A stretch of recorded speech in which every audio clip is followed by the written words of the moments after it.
சுழி போட்டு செயலெதுவும் தொடங்கு பிள்ளையார் சுழி போட்டு செயலெதுவும் தொடங்கு அதன் துணையாலே சுகம் கூடும் தொடர்.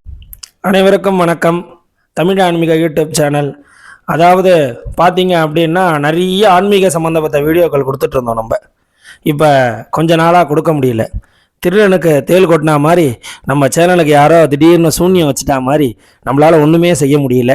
ஆனால் அந்த சூன்யத்தை எடுத்தே ஆகணுங்கிறதுக்காக நம்ம வந்திருக்கக்கூடிய இடம்தான் இன்று பிள்ளையார்பட்டி. இந்த பிள்ளையார்பட்டி பார்த்தீங்க அப்படின்னா காரைக்குடி அருகாமல் இருக்குது. ரொம்ப அற்புதமான ஊர். இந்த குளமும் நந்தவனமும் அவ்வளோ அருமையாக மெயின்டைன் பண்ணுறாங்க. அந்த குளத்துக்கு நந்தவனத்துக்கு அருகாமை தான் நம்ம இருக்கோம். அந்த இடத்துல தான் இருக்கோம். அடுத்தபடியாக இந்த பிள்ளையார்பட்டி ரொம்ப அற்புதம் நிறைந்த ஊருங்க.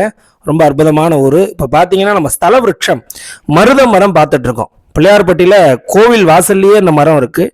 நிறைய மருத்துவ குணங்கள் நிறைஞ்ச மரம் இந்த மருத மரம். ஓகேங்களா? இந்த மருத மரம் அவசியமாக பிள்ளையார்பட்டி எல்லாரும் ஒரு முறை போகணும். ஏழையை கூட செல்வந்தனாக்கும் பிள்ளையார்பட்டி. ரொம்ப அற்புதமான தலைப்பு. ரெண்டாவது இன்னொரு விஷயம் என்னன்னா, இங்கே விநாயகர் வடக்கு நோக்கி நமக்கு காட்சி அளிக்கிறார். உலகத்திலே நீங்கள் கிழக்கு மேற்கு அந்த மாதிரி நிறைய பார்த்துருப்பீங்க. வடக்கு நோக்கி காட்சி அளிக்கிற விநாயகர் நம்ம பிள்ளையார்பட்டி விநாயகர். ரொம்ப அற்புதமான ஊர். அதுவும் ஒரு குடவர கோவில் தான். இந்த கோவில் வந்து பார்த்தீங்கன்னா அப்படி அந்த கோவிலை சுற்றி ஒரு ரவுண்ட் அடிக்கும்போது குடவர கோவில் அது எப்படிலாம் வேலை செஞ்சுருக்காங்க அப்படிங்கிறத நீங்கள் பார்க்கலாம். அற்புதமான ஸ்தலம். இந்த ஆலயத்திற்கு அனைவரும் ஒரு முறையாவது போயிட்டு வரணும். நவகிரகங்களால் ஏற்படக்கூடிய தோஷங்கள்லாம் நிவர்த்தி ஆகக்கூடிய ஸ்தலம் இந்த விநாயகர். நீங்கள் பாட்டெல்லாம் பார்த்துருப்பீங்க. 9 கோள்களும் ஒன்றாய் காண பிள்ளையார்பட்டி வர வேணும்.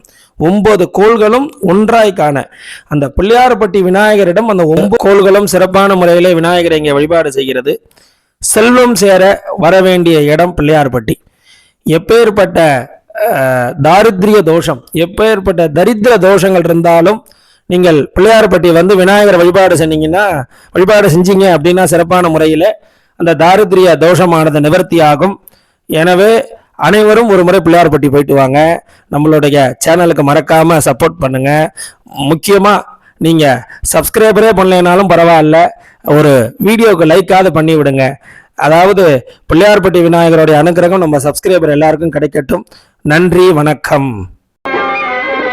தும்பிக்கை நம்பிக்கை கொடுக்கும் வரும் துயர் யாவும் முன் நின்று தடுக்கும்.